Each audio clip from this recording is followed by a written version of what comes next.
তো আজকে সকাল সকাল আমি চলে এসেছি আরও একটা বাড়িতে ওয়াল পেন্টিং করতে।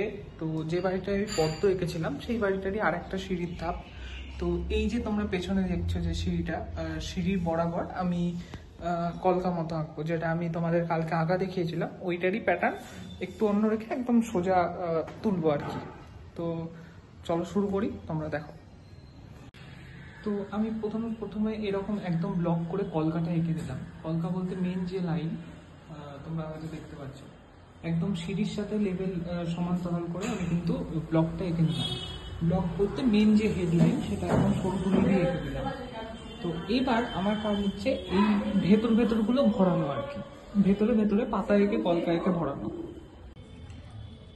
ঘর রং করা সাদা রঙের সাথে আমি হালকা ফেব্রিক মিশিয়ে নিয়েছি, তোমরা জানো। আর প্রথম কোটটা আমি এরকম করে করছি। এগুলো কিন্তু সবই আমাকে ডবল কোট করতে হবে।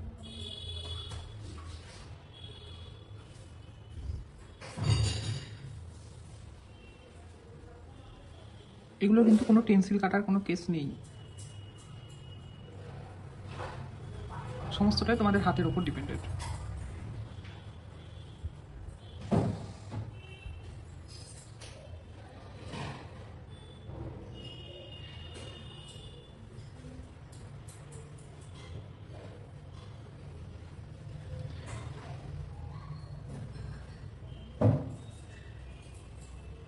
পুরো ভেতরের কালারগুলো আমি এমনি করে ভরে নেব। প্রথম কোটে এরকম ছেঁড়া বেড়াই লাগবে দেখতে, এটা কিন্তু সেকেন্ড কোট করলে বা 2-3 কোট করলে এটা পুরো মোলায়েম হয়ে যাবে। সাদা রঙটা জমিন হবে।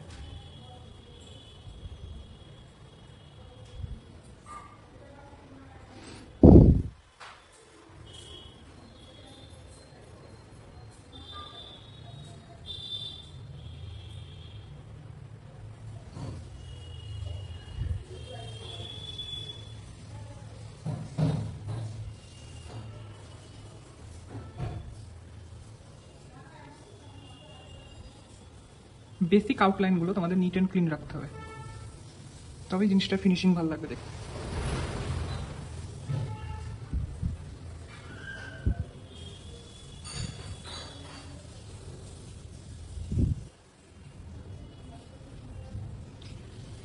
এই যে তোমরা আমার দেখো এখানে একরকম টান দিকে, কিন্তু আমি আরও একবার টানছি, যেহেতু আমার হাতে ফোন আছে সেহেতু এরকম ভুলটা হলো।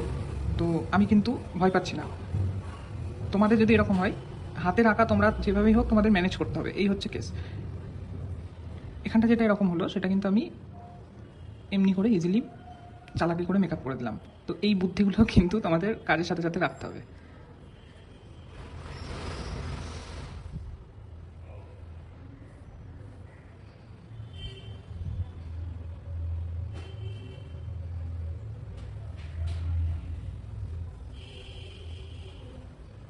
দেখো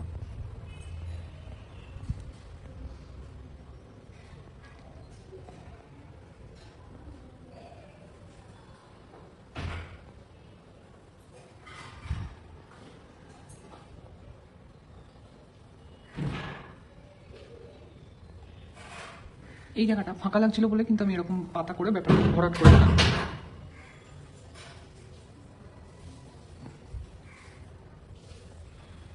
সেমভাবে এখানেও।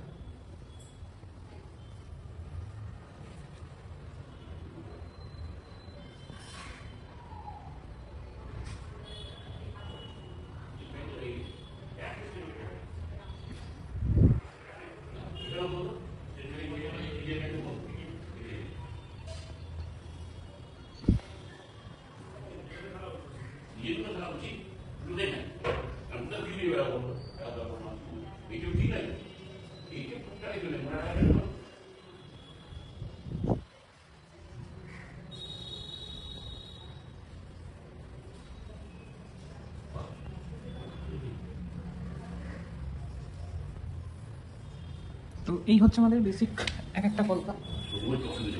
না না চলো।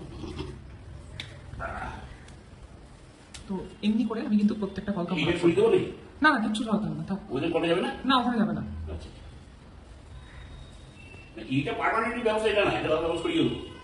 সরিও না, থাক। বেশি করলে ধরো জমাট হয়ে যাবে, কিছু কিছু হয়ে যাবে। তো এমনি করে আমি কিন্তু গোটাটা ভরাট করবো। চলো ভরাট করার পর তোমাদের দেখাচ্ছি। তো আমি মোটামুটি একদম বেসিক বর্ডারগুলো টেনে নিয়েছি, যেভাবে আঁকলে আমার ব্যাপারটা জমাট লাগবে তোমরা দেখতেই পাচ্ছ।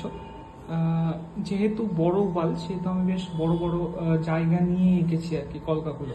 মানে এই ভলিউম কতটা কাটতে হবে সেটা কিন্তু তোমাদের দেওয়ালের আন্দাজে, নিজের চোখের আন্দাজে হিসেব করে আঁকাটা আঁকতে হবে। দেখো বেসিক মোটামুটি আমি এঁকে ফেলেছি, এবার আমার কাজ হবে শুধু এই সলিড জায়গাগুলোতে রং ভরা। তো চলো শুরু করি এবং রং ভরে তোমাদের আমি দেখাচ্ছি। গোটা কলকাটা আমি 1 কোট কমপ্লিট করলাম, ঠিক আছে। 1 কোট কমপ্লিট করার পর আমি এবার এটাকে আরো মোটামুটি 2 কোট তো করতেই হবে মনে হচ্ছে, যেহেতু ডিপ কালারের ওপর সাদা রং। কাছ থেকে দেখো, দেখলে বুঝতে পারবে যে রংটা কিন্তু জমিন হয়নি, আর যতক্ষণ না জমিন হবে ততক্ষণ এই আঁকার মজা নাই আর কি। তো দেখো এই ব্যাপারগুলো কাটানোর জন্য, এই ব্রাশের দাগগুলো কাটানোর জন্য সাদা রং মোটামুটি 2 কোট করে করবো। যেহেতু বেসিক কালারটা ডিপ ব্লু করা আছে, সেহেতু সাদা রং জমিন করতে আমাকে কিন্তু বেশ বেগ পেতে হবে।